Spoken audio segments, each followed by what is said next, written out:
할렐루야. 주님의 이름으로 축복합니다. 우리 옆에 계신 분 모시면서 앞뒤로 인사 나누겠습니다. 주님은 당신을 사랑하십니다. 인사 나누겠습니다. 주님은 당신을 사랑하십니다. 사랑한 말 한 것 같아요? 주님이 사랑할 만 하실 것 같아요? 아멘입니까? 네. 오늘 본문의 말씀을 통해서 다시 마음의 중심을 회복하라 라는 말씀의 제목으로 함께 은혜를 나누고자 합니다. 오늘 새벽에도 말씀드렸지만 어제 우리 호텔에서 청주 극동방송 개소식 예배가 있었습니다. 많은 분들이 참석했어요. 한 500여 명 참석했는데요. 아마 청주 지역에 있는 목사님들 다 오신 것 같아요. 그리고 대전 극동방송이 워낙 유명하다 보니까 거기 스태프들도 오시고, 또 이사장 되시는 김장하는 목사님이 93대신데 지금도 아주 건장하세요. 아주 또랑또랑하시고, 말소리 들으니까 한 70대 정도밖에 안 되시는데 아주 오래간만에 김장한 목사님도 만날 수 있었고 좋은 교제의 시간이 되었습니다. 청주에 이렇게 또 새로운 극동방송 이제 지소가 가서 나서 이제 청주에 있는 여러 가지의 또 이야기들을 함께 나누고, 극동방송이 순수 복음방송이잖아요. 그래서 104.7MHz, 그래서 아마 이제 대전은 극동방송이 93.3MHz인데 우리 청주는 104.7MHz입니다. 그래서 여러분 라디오를 들으시면 청주 극동방송을 시청할 수가 있습니다. 이 또 방송 매체를 통해서도 또 은혜 받는 여러분 되시기를 축복합니다. 그러면서 어제 메시지 중에 오늘 새벽에도 말씀드렸지만 그런 말씀을 하더라고요. 사람이 사람을 만나면 역사를 이루는데 사람이 하나님을 만나면 기적이 일어난다. 그런 이야기가 제 가슴에 깊이 새겨졌습니다. 사람과 사람이 만나면 역사가 이루어지죠. 그런데 사람이 하나님을 만나면 기적이 일어나게 됩니다. 전 여러분의 삶에 놀라운 기적이 일어나게 되기를 주님의 이름으로 축복합니다. 아멘. 기적의 주인공들이 되시기를 간절히 바랍니다. 하나님은 여러분을 만나기를 원하시는데, 그럼 하나님은 여러분의 무엇을 보실까? 여러분의 외모를 보실까요? 여러분의 중심을 보실까요? 하나님은 여러분의 중심을 보십니다. 오늘 하나님께서 이 이새의 집에 기름 부으시는, 이 사무엘의 기름 붓게 하시는데 이제 앞으로 왕을 세우게 될 텐데 누구를 세울 때에 무엇을 보시는가? 이것을 통해서 우리가 교훈을 삼을 수가 있습니다. 우리가 신앙생활하면서 종종 겉모습은 유지하는데 중심이 무너지는 그런 경험을 참 많이 합니다. 예배도 잘 드립니다. 또 봉사도 잘하고 기도도 잘합니다. 그런데 어느 순간에 하나님과의 관계가 형식으로 남을 때가 있어요. 그러니까 신앙생활 하는 것도 형식으로 신앙생활 할 때가 있단 말입니다. 그래서 오늘 본문의 말씀은 그 문제를 정확하게 짚어주는 거예요. 하나님께서 왜 사울을 버리셨을까? 그래서 다윗을 왜 세우셨을까? 이것에 관한 말씀을 주시거든요. 그래서 오늘 본문의 말씀에서 가장 중요한 핵심은 뭐냐면 사람은 외모를 보거니와 여호와께서는 중심을 보신다. 이것이 오늘 본문 말씀의 가장 핵심이 되는 내용이죠. 오늘 이 말씀 한 구절 한 구절을 이렇게 돌아보면서 우리에게 준 교훈이 무엇인지를 함께 살펴보는 오늘 이 저녁 되기를 주님의 이름으로 축복합니다. 정말 첫 번째로 사람은 외모를 보지만 하나님은 중심을 보신다. 오늘 6절과 7절의 말씀입니다. 여기에 보면 인간의 한계 그리고 하나님의 전지하심이 아주 극명하게 대비되는 그런 장면을 보여주고 있죠. 먼저 엘리압의 용모와 키를 보는데 이것은 반복되는 인간의 오류입니다. 뭘 얘기하고 싶은 거냐면 사무엘이 이제 이새의 장남 엘리압을 보고 하나님께서 이제 이새의 집에서 이제 왕이 될 자를 기름 부으라고 하는데 첫 번째 아들, 그러니까 제일 먼저가 우선이 첫 번째 아들이잖아요. 그래서 엘리압을 보니까 기름 부으실 만 하거든요. 그래서 여호와의 기름 부으실 자가 과연 여기 있도다. 사무엘이 그렇게 이야기했어요. 왜 확신을 이렇게 갖고 있냐면 그의 외모를 보니까 외모가 뛰어났습니다. 근데 사무엘은 이미 사울 왕의 실패를 목격한 자였어요. 사울 역시 이스라엘에서 가장 키가 크고 준수한 외모를 가졌던 자 아니었습니까? 그럼에도 불구하고 이 사무엘조차도 다시금 눈이 보이는 조건에 현혹되었다는 것, 이것이 참으로 인간의 오류죠. 얼마나 눈에 보이는 것만 그대로 취하고 있는지 그것을 볼 수 있어요. 인간은 본능적으로 어떤 권위와 능력을 눈에 보이는 어떤 화려함이나 그의 스펙 이것에서 찾으려고 합니다. 엘리압의 훤칠한 외모는 왕으로서는 적합해 보였을지 몰라도 그것이 하나님의 선택을 보장하는 것은 아니었다는 겁니다. 이것을 말해주는 거죠. 오늘 7절의 말씀 보니까 내가 이미 그를 버렸노라. 하나님은 엘리압을 보면서 이미 그를 내가 버렸다 이렇게 말씀하고 있습니다. 여기 버렸다는 표현이 이 사람이 아주 악한 사람인가 보다 이런 생각을 가질 수 있는데 그런 차원은 아닙니다. 그죠? 왕의 제목으로서 하나님 기준에 볼 때 부합하지 않을 뿐이다. 이런 뜻을 가지고 있습니다. 그러니까 선택의 제외를 의미하는 겁니다. 하나님은 인간이 세운 어떤 성공의 공식을 거부하심으로 인해서 이스라엘 진정한 왕은 하나님이시다. 하나님의 주권적인 역사로 그것을 선택하신다. 이것을 우리에게 말씀해 주고 있는 거죠. 하나님은 더 나은 계획을 위한 거룩한 배제로 엘리압을 배제하셨어요. 그러면서 7절 후반절에 보니까 오늘 본문의 가장 하이라이트가 되는 말씀이죠. 사람은 외모를 보거니와 나 여호와는 중심을 보느니라. 이런 말씀을 주셨어요. 여기서 외모라고 하는 것은 히브리어로 눈들이란 뜻입니다. 눈들. 그러니까 인간은 눈에 들어오는 것으로 판단한다는 것이요. 여러분, 대부분 우리가 볼 때도 모든 것을 판단하게 될 때 제일 먼저 눈으로 판단하지 않습니까? 보이는 그대로 그 사람을 보게 되는 겁니다. 그런데 하나님은 중심을 보신다고 했어요. 이 중심이 뭐냐? 히브리어는 마음, 의지, 내면의 본질 이것을 말하는 겁니다. 여러분은 상대방의 그 마음, 의지, 내면의 본질 이것을 볼 수 있습니까? 우리는 그렇게 볼 수 없어요. 그저 단지 추측만 할 뿐이죠. 어떤 대화를 통해서나 그 사람의 행동을 통해서 그 사람의 마음이 이럴 거야라고 추측은 하지만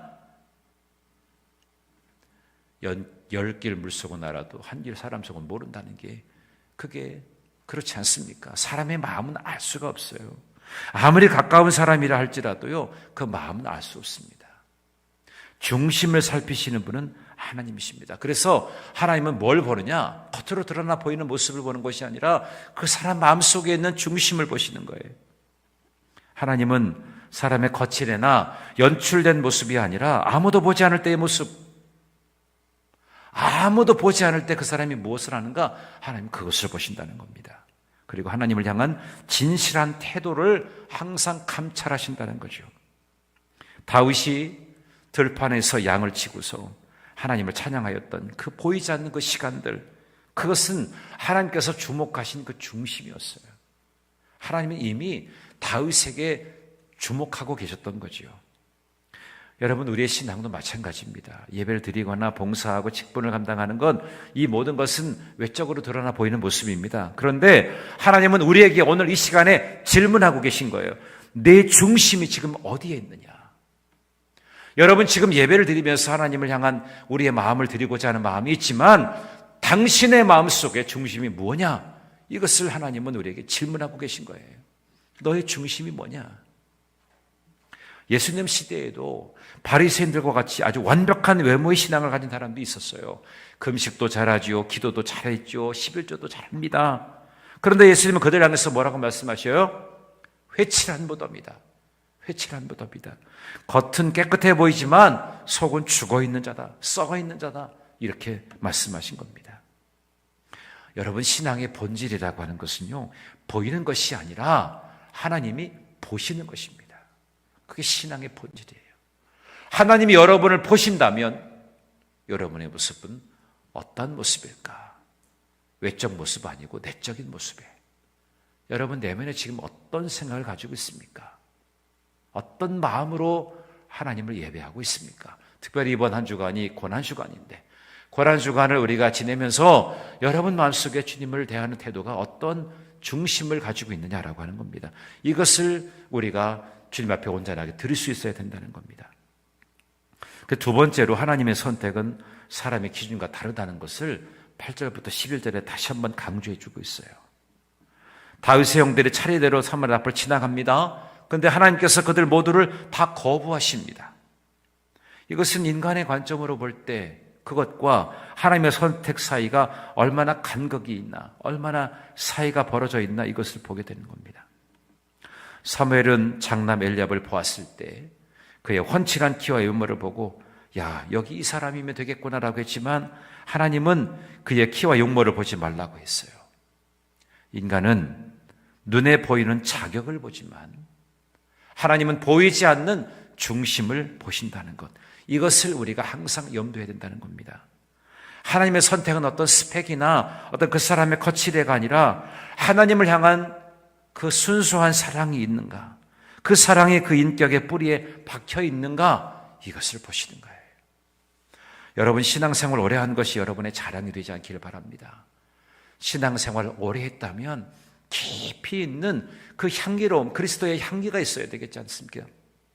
순수하게 하나님을 향한 그 신실한 사랑, 그 사랑이 여러분의 인격에 뿌리를 내리고, 그래서 계산하지 않고 내 욕심을 채우지 않고 정말 누군가를 위한 마음을 갖는 것, 이것이 오늘 우리에게 필요하다는 것입니다.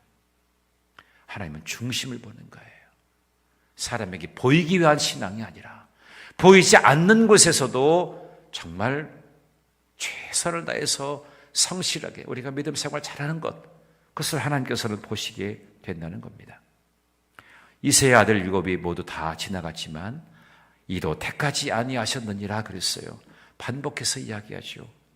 세상에 내오는 완벽한 조건들이 아무리 완벽하다 할지라도 아무런 힘을 발휘하지 못할 때가 있습니다. 하나님의 선택은 인간의 어떤 확률이나 기대치를 완전히 초월하는 것입니다. 우리의 기대와는 조금 다른 것으로 완전히 초월하고 계신 분이 우리 하나님이십니다. 자, 7이 다 지나갔습니다.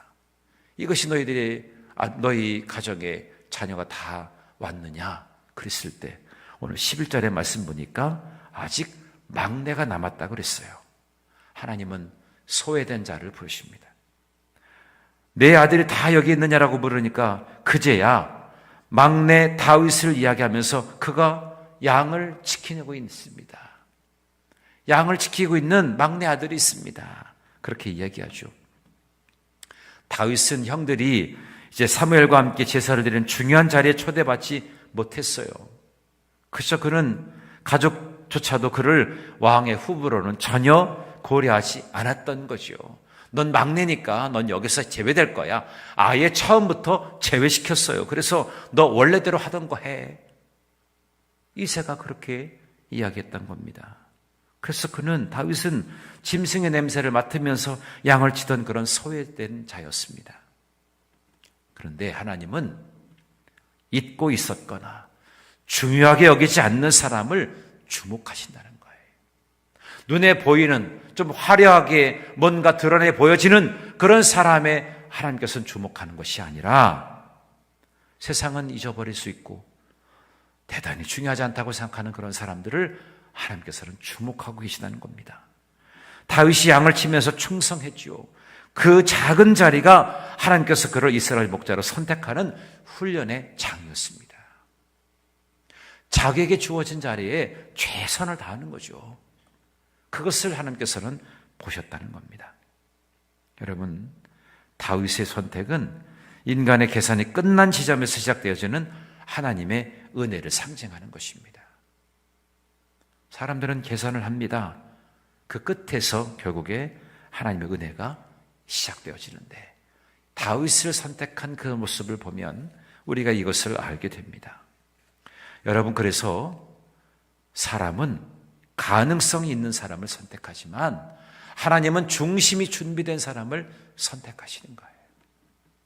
저 사람 이렇게 외모가 수려하고 인격도 스펙도 아마 이럴 거야. 아마 겉으로 보여지는 그런 가능성이 있는 사람을 선택하겠지만 하나님은 그러나 중심이 준비된 사람, 중심에서 하나님을 향한 거룩한 열망을 가지고 있고 순수한 마음으로 사랑하는 마음이 그 인격의 뿌리를 깊이 내린 사람, 하나님은 그런 사람을 찾고 계시고 그들을 선택하신다는 겁니다.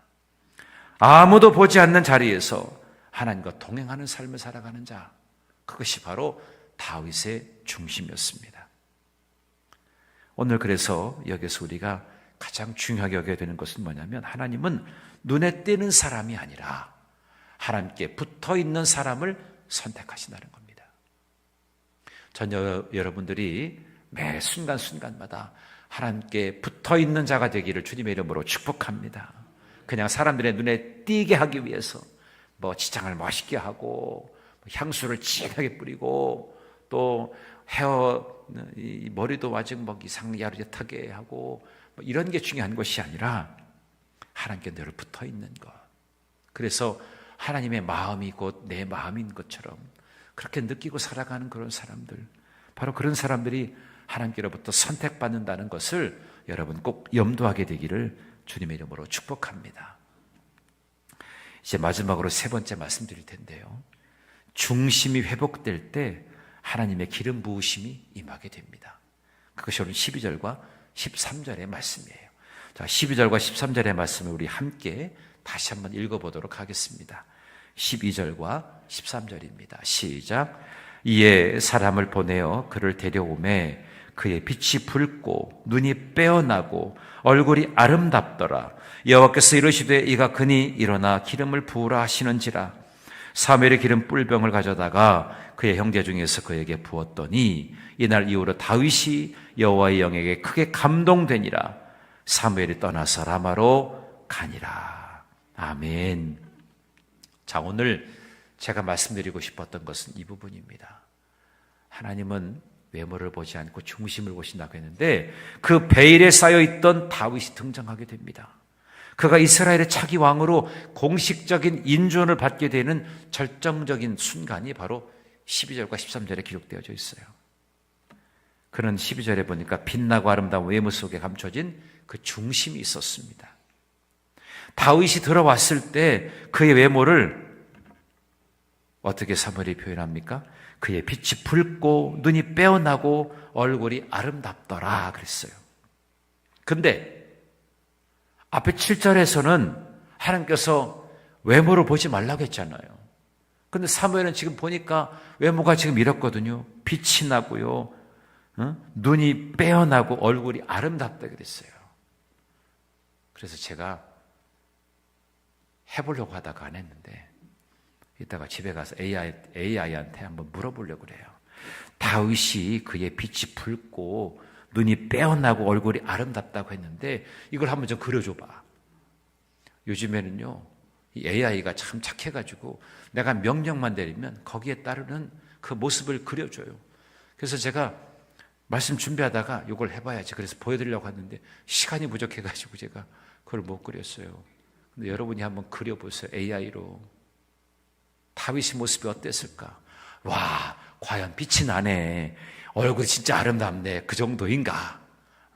여기 담임 목사보다 좀 더 아름다운가? 한번 여러분 보세요. 그럴까? 사무엘의 마음에 그 모습이 그대로 드러나 보이니까. 그런데 하나님은 외모를 보지 말라고 했거든요. 왜 근데 다시 이 다윗의 모습을 칭찬하셨을까? 여기에 아름답다라고 하는 말이 연예인같이 미모를 뜻하는 것이 아닙니다. 여기에 아주 특별한 의미가 있는데요. 이 아름답다라고 하는 말의 히브리어가 토브라는 말입니다. 이 토브는 하나님께서 천지를 창조하시고 하나님 보시기에 참 좋았더라. 하나님께서 그렇게 인정하실 때 썼던 말이 토브라는 말입니다. 창조하시고 세상이 얼마나 아름다우셨습니까? 그래서 하나님께서는 토브라는 말을 썼거든요. 정말 좋았다. 그러니까 오늘 이 다윗에게서 비춰지는 이 아름답다라고 하는 것은 바로 토브를 말하는 겁니다. 정말 하나님 마음 보시기에 참으로 아름답다는 거죠. 이 다윗의 겉모습에서 드러나는 광채는 그의 내면이 하나님과 아주 깊이 연결되어 있는 것이 밖으로 드러나 보이게 되었다는 겁니다. 여러분 가끔 그런 경험 있으세요? 그 사람의 성품이나 인격이 너무 좋아서 그것이 그냥 밖으로 표현돼가지고 그 표정만 봐도 은혜가 되는 분이 있어요. 제가 늘 가끔 가다가 말씀드리는, 제가 전에 있던 우리 교회 교인들한테 어느 누구를 지칭하면 또 다른 분들은 시험 될까봐 제가 바로 전에 있던 교회에 성도님을 얘기하는 거예요. 여러분들 다 그래요. 그런데 또 하나 또 빠지면 여러분 서운할 것 같아가지고 그래도 전에 있는 교회 이제 성도님 얘기하는데요. 그 권사님 나이가 80이 다 되셨어요. 그런데 그 마음에는요, 충청도 본연의 사투리를 하시는데 되시오 뭐 그러면서 전 그래요 뭐 이래요. 한글도 잘 몰라요. 근데 주님을 향한 그 마음이 얼마나 아름다운지 몰라요. 그래서 그냥 이야기하는 것이 교회를 생각하고 목회자를 생각하고, 그래서 새벽 예배만 끝나면 그냥 교회 주변을 다 청소하시고 가시는 거예요. 그래가지고 아침에 이렇게 왔다 갔다 하다 보면 주변 사람들이 저를 칭찬해요. 야, 여기 교회 목사님은 참 되게 부지런하네. 아침부터 막 청소 다 하고 뭐 이래. 내가 청소한 게 아니거든요. 그분이 청소한 거예요. 근데 그분은 그냥 마음속에서 우러나오는 것이 그냥 밖으로 그냥 표현돼. 그 얼굴만 보면 얼굴이 뭐 그냥 연세가 많이 드시니까 그냥 쭈글쭈글 하시죠. 그런데도 그 모습이 정말 아름다운 거예요. 여러분, 외모는 치장했다고 해서 아름다운 것이 아니라 내면에 깊이 있는 그리스도의 향기가 있는 분들이 그 마음에서 우러나오는 모습에서 빛이 나는 겁니다. 전 여러분의 표정을 볼 때 누군가에게 빛이 드러나게 되는 여러분의 모습이 되기를 주님의 이름으로 축복합니다. 지금 다윗이 그랬다는 겁니다. 다윗은 얼마 전까지만 해도요, 똥 치우고 양 돌보다가 그냥 뭐 어떤 머리를 빗고 왔겠습니까? 묻을 바르고 왔겠습니까? 그냥 왔어요. 그런데도 그 모습이 정말 아름답다고 칭찬하지 않습니까? 외모는 아무리 갖고도요, 마음에서 우러나오는 인격이 형성되어 있는 모습에서 드러나는 이 모습이 아니면 그걸 아름다움이라고 말할 수 없습니다. 그냥 치장이라고 말하죠. 치장하지 않아도 드러나는 아름다움이 있다는 겁니다. 다윗에게서 보여줄 수 있는 그런 모습이 바로 이런 아름다움이라는 거예요. 사울의 외모가 어떤 인간적인 위험이었다면 다윗의 아름다움은 하나님을 경외하는 자에게서 나오는 그런 생명력이라고 하는 것을 우리가 알 수 있습니다. 그러니까 중심이 바로 선 사람에게는 하나님의 형상이 회복된 아름다움이 나타나게 되었다는 겁니다. 중심이 아름다운 거예요. 오늘 12절의 말씀 보니까 이가 크니 일어나 그에게 기름을 부으라 그랬습니다. 하나님께서는 다윗을 보시자마자 사무엘에게 즉각적으로 명령을 내리십니다. 이가 크니, 이건 뭡니까? 하나님이 아주 확신을 보여주는 겁니다. 이 사람이다. 이 사람이 적격인 사람이다. 수많은 형 중에서 하나님이 망설임이 없이 다윗을 지목하고 계신 것입니다. 이것은 하나님께서 이미 광야에서 양을 치던 다윗의 중심을 오래전부터 살펴보고 계셨다는 것을 의미하는 겁니다. 그 중심의 회복. 이 사울이 왕이 된 후에 그의 중심이 하나님에 떠났을 때는 어떻게 되었습니까? 결국에 왕권은 박탈되고 말았잖아요. 그런데 다윗은 아무도 보지 않는 곳에서 하나님을 목자로 고백하고 또 자신의 중심을 잘 지켰습니다. 기름 부으심은 준비된 중심 위에 부어지는 하나님의 공인입니다. 준비된 중심. 그래서 다윗은 준비하는 지혜자였습니다. 그에게 부어지게 되는 이 기름 부으심이 결국 하나님께서 너다, 네가 이스라엘의 이제 두 번째 왕이 될 자다, 그렇게 인정하시게 된 겁니다. 그래서 13절의 말씀 보니까 그가 어떻게 됐어요? 여호와의 영에 크게 감동되니라 그랬습니다. 사무엘이 기름 불병을 가져다가 다윗에게 부었을 때에 이날 이후로 다윗이 여호와의 영에 크게 감동되었다, 이렇게 말씀하고 있죠. 감동되었다, 이것은 어떤 의미냐면 강하게 임했다, 돌진했다, 이런 뜻이거든요. 그러니까 성령이 다윗의 삶을 완전히 장악하고 주도하기 시작했다는 겁니다. 기름 부으심을 받게 되니까 성령께서 그에게 역사해서, 오늘로 말하면 성령의 충만함을 힘있게 되었다는 겁니다. 여러분, 성령의 충만함이라는 것이 뭡니까? 성령의 지배를 받게 되었다, 이 말입니다. 여러분, 술 취했다고 하죠. 술 취했다. 술 취했다는 것은 뭐예요? 술의 지배를 받게 되었다는 말입니다. 성령 충만했다는 것은 성령의 지배를 받게 되었다는 거예요. 그래서 성령께서 그의 삶을 완전히 장악하고 그를 주도적으로 이끌기 시작했다는 것을 말씀해 주는 겁니다. 기름 부으심은 단지 그냥 상징적인 의례가 아닙니다. 중심이 하나님께 고정된 사람에게 주어지게 되는 그런 놀라운 능력을 여기서 우리가 볼 수 있는 겁니다. 하나님은 이렇게 중심이 회복된 자를 찾으시고 그에게 성령을 부어주셔서 하나님의 일을 감당할 수 있는 권능을 주시는 것입니다. 오늘 여기서 우리는 이 중심의 회복과 그리고 이 기름 부으심의 관계를 마지막으로 정리하려고 합니다. 중심은 기름 부으심의 그릇입니다. 한번 따라해 볼까요? 중심은 기름 부으심의 그릇이다. 여러분, 하나님은 깨진 그릇에 성령의 기름을 담지 않으십니다. 깨진 그릇이라는 게 뭐예요? 교만하고 불순종하는 이 사울과 같은 그런 마음을 말하는 겁니다. 깨어진 그릇에는 성령의 기름을 담을 수가 없잖아요. 다윗처럼 하나님을 갈망하는 회복된 중심이 준비될 때 비로소 그에게 기름이 부어지게 되는 것입니다. 중심은 기름 부으심의 그릇이라는 거예요. 또 한 가지 기름 부으심은 변화의 기폭제입니다. 따라해 볼까요? 기름 부으심은 변화의 기폭제다. 오늘 다윗은 기름 부음을 받지 않습니까? 그래서 이전과는 다른, 이제는 목동이 아닙니다. 이제는 하나님의 영이 그에게 이끌려서 골리앗을 상대하고 이스라엘을 치유하는 왕의 길로 들어서게 되는 겁니다. 더 이상 그는 목동이 아닙니다. 대단한 장수가 되고 이스라엘의 왕이 되는 것입니다. 그리고 세 번째는 지속적으로 연결되어집니다. 사울은 기름 부음을 받았지만 중심을 잃어서 여호와의 영이 떠나가게 되었습니다. 그러나 다윗은 중심을 지켰기 때문에 그가 여러 가지 범죄도 했지만 주의 성령을 내게서 거두지 마소서라고 절규하면서 그 중심의 회복을 최우선으로 그는 삼았습니다. 다른 것은 다 포기해도 내 안에 거하신 그 성령님은 거두지 말아 주십시오. 그가 죄를 범하였을 때 그의 고백이었습니다. 오늘 이 말씀의 결론은 이것입니다. 하나님은 우리가 무엇을 할 수 있는가를 보시기 전에 우리의 마음이 누구를 향해서 있는가 이것을 먼저 보신다는 겁니다. 내가 뭔가 할 수 있는가 이것을 하나님께서 보시기보다도 우리의 마음이 누구에게 향하고 있는가 이거를 먼저 보신다는 겁니다.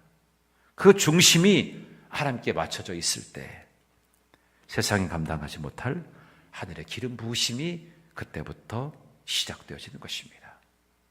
오늘 이 자리에 모이신 여러분들이 여러분의 중심을 잘 살피시기를 간절히 바랍니다. 거치장보다 더 중요한 것은 여러분의 내면입니다. 내 내면의 주의 말씀으로 채우고 하나님을 향한 거룩한 순결한 그 사랑과 그 믿음의 견고함을 잃어버리지 않게 될 때, 그리고 성실하게 여러분의 신앙의 자리를 든든하게 지켜가, 누가 보지 않아도, 누구에게 드러내 보이지 않아도 늘 그냥 자연스럽게 흘러나오는 그리스도의 향기가 여러분에게 있을 때 하나님은 여러분에게 기름 부으실 줄로 믿습니다. 오늘 이 자리에 모신 여러분 모두가 다, 또 오늘 영상으로 예배를 드릴 모든 분들이 하나님의 놀라운 성령의 기름 부으심을 경험하게 되는 우리 모두가 되기를 주님의 이름으로 축복합니다. 여러분, 마지막으로 여러분 세 가지 질문을 드립니다. 첫 번째로 여러분의 중심을 점검하십시오. 여러분의 중심, 나는 사람을 의식하는가 하나님을 의식하는가, 이걸 여러분 돌아보라는 얘기입니다. 또 중심을 회복해야 된다는 겁니다. 형식적인 기도에서 벗어나고 하나님과 진짜 대화를 하시라는 얘기입니다. 여러분 기도할 때 어떤 기도를 하십니까? 요즘 우리는 사순절 이제 마지막 고난주간을 우리가 지내고 있지 않습니까? 우리가 기도하는데 어떤 기도를 드리냐 이 말입니다. 주님의 십자가를 묵상하고 내가 주님께 더 가까이 나가겠습니다. 그런 결단의 기도가 우리에게 필요하지 않겠습니까? 마지막 세 번째로 보이지 않는 자리에서 여러분의 신앙을 세우십시오. 누가 보든 보지 않든 그거 중요한 것 아닙니다. 사람을 의식하지 말고 하나님 앞에 진실됨으로 나갈 때 우리 하나님은 다 기억하십니다. 아무도 몰라줘도 하나님은 여러분을 기억하십니다. 그 자리에서 여러분의 중심이 만들어져 가는 것입니다. 여러분, 중심이 견고한 믿음의 터를 세워서 어떠한 시험이 와도 능히 이겨내고 어떤 위기가 와도 하나님 안에서의 문제를 풀어가는 여러분 모두가 돼서 하나님께로부터 인정받게 되어지는, 기름 부으심을 통해서 하나님의 영이 여러분 안에 임함으로 어떤 세파 속에서도 흔들리지 않는 주의 자녀들로 우뚝 서게 되시는 여러분 모두가 되기를 주님의 이름으로 축원합니다. 기도하겠습니다. 존귀하신 아버지 하나님, 오늘 말씀 속에서 우리의 중심을 다시 돌아보게 하시니 감사함을 드립니다. 하나님, 우리가 다시 마음의 중심을 회복하기 원합니다. 우리가 그동안 사람의 시선에 익숙해져서 보이는 신앙에 머물렀던 모습을 이 시간 회개합니다. 우리의 중심을 새롭게 하여 주옵소서. 겉모습이 아니라 하나님 앞에서 진실한 마음을 회복하게 하여 주시옵소서.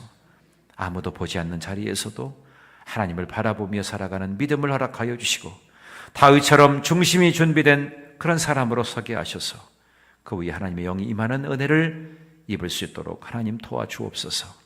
우리의 예배가 형식이 아니라 살아있는 만남이 되게 하여 주시고 우리의 기도가 습관이 아니라 하나님과의 깊은 교제가 되게 하여 주시옵소서. 이 시대 가운데 중심을 가진 사람을 통해서 하나님의 뜻을 이루어 가시기를 원하시오니 그 부름에, 그 부르심에 우리가 쓰임받도록 하나님 도와주시옵소서. 함께 하실 주님의 이름을 찬양하오며 사랑이 많으신 우리 구주 예수 그리스도의 이름으로 기도하여 싸움나이다. 아멘. 교회 소식을 전해드리겠습니다. 우리 옆에 계신 분과 함께 인사 나누겠습니다. 중심을 아름답게 가꿉시다 하고 인사 나누겠습니다. 중심을 아름답게 가꿉시다. 네, 감사합니다. 부활절 예배 안내를 드립니다. 돌아오는 주일은 부활주일 예배로 드리는데 1부, 2부를 통합해서 11시에 부활절 총동원 예배를 드립니다. 여러분 식구들 다 함께 참여해서 부활의 기쁨을 함께 나누는 은혜의 자리가 될 수 있도록 함께 여러분 모여주시기를 바랍니다. 그리고 11시 예배 드리고 식사하신 후에 오후 2시에는 청주기독교연합회에서 부활절 연합 예배를 준비했습니다. 생명나눔 문화축제 또한 있습니다. 그래서 1시 한 15분쯤에 출발해서 1시 반에 가시면 부수 체험도 하시고 또 여러 문화 행사 같은 것도 함께 보시면서 2시부터 함께 예배드리고 또 문화 공연도 함께, 그리고 현이라고 하는 신실한 믿음의 사람들 간증도 있습니다. 또 좋은 도전이 되는 은혜의 시간 되시기를 바랍니다. 고난주간 특별 새벽기도회가 계속 진행되고 있습니다. 특별히 고난에 동참하시는 여러분 되시길 바라고요. 내일은 여기에서 모이게 되는데 새벽 시간에 고난주간 성만찬 예식을 갖습니다. 내일 새벽에 성찬이 있다는 거 여러분 기억하시고 함께 참여해 주시기를 바랍니다. 그리고 카페지기 모임이 오늘 예배 마친 후에 목양시대에서 잠깐 있도록 하겠습니다. 이번 한 주간 동안에도 주님과 함께하는 또 멋진 시간들 되시고, 이제 4월입니다. 1사분기가 지나가고 2사분기 시작되어졌는데 이제 새봄을 맞이해서 우리의 신앙도 또 기지개를 펴고 또 열심으로 또 모이고 열심으로 예배하고 열심으로 전도하는 우리 모두가 될 수 있게 되기를 주님의 이름으로 축복합니다. 드린 예물을 위해서 기도하고 축도함으로 오늘 예배를 모두 마치겠습니다. 주어진 사명 온전히 감당하게 하옵소서. 이상권 집사님 드리셨습니다. 11조 연규숙 권사님 드리셨습니다. 연규숙 권사님 감사임을 드리셨습니다. 존귀하신 아버지 하나님, 오늘 이 밤에도 저희들을 주님의 거룩한 전으로 불러주시고 함께 예배하며 또 하나님께서 진정으로 우리에게 무엇을 요구하시는지를 귀담아 듣게 하여 주시니 감사함을 드립니다. 사람은 외모를 보지만 하나님은 중심을 보신다고 했습니다. 우리의 마음속에 주를 향한 그 마음, 거룩한 마음이 식어지지 아니하도록 늘 지속적으로 불타오를 수 있도록 하나님 도와주시옵소서. 하나님의 영이 임한 사람이 되게 하여 주시고 하나님의 거룩한 뜻을 아름답게 세워나가는 주의 자녀들 될 수 있도록 하나님 도와주시옵소서. 오늘 이 저녁에 귀한 예물 드린 손길이 있습니다. 귀한 우리 집사님 기도하며 드린 모든 기도의 제목이 주님 앞에 응답될 수 있도록 하나님 도와주시어서 언제나 주어진 사명 온전히 감당할 수 있는 은혜를 부어 주시옵소서. 또한 11조를 드립니다. 감사의 물 드립니다. 귀한 권사님의 삶에 주께서 기억하여 주시고 주님의 평강이, 주님의 능력이 귀한 권사님 위에 임할 수 있도록 도와주시고 자녀들에게도 복을 주셔서 하나님을 경외하며 하나님 안에서 아름다운 꿈을 이루어드리는 복된 믿음의 가정들 될 수 있도록 하나님께서 은총을 베풀어 주시옵소서. 고난주간을 우리가 지내고 있습니다. 하나님, 이 고난주간 동안에 우리가 더욱더 깊이 주님을 묵상하고 말씀 위에 견고하게 세워진 바 되는 우리 모두가 될 수 있도록 하나님께서 도와주시옵소서.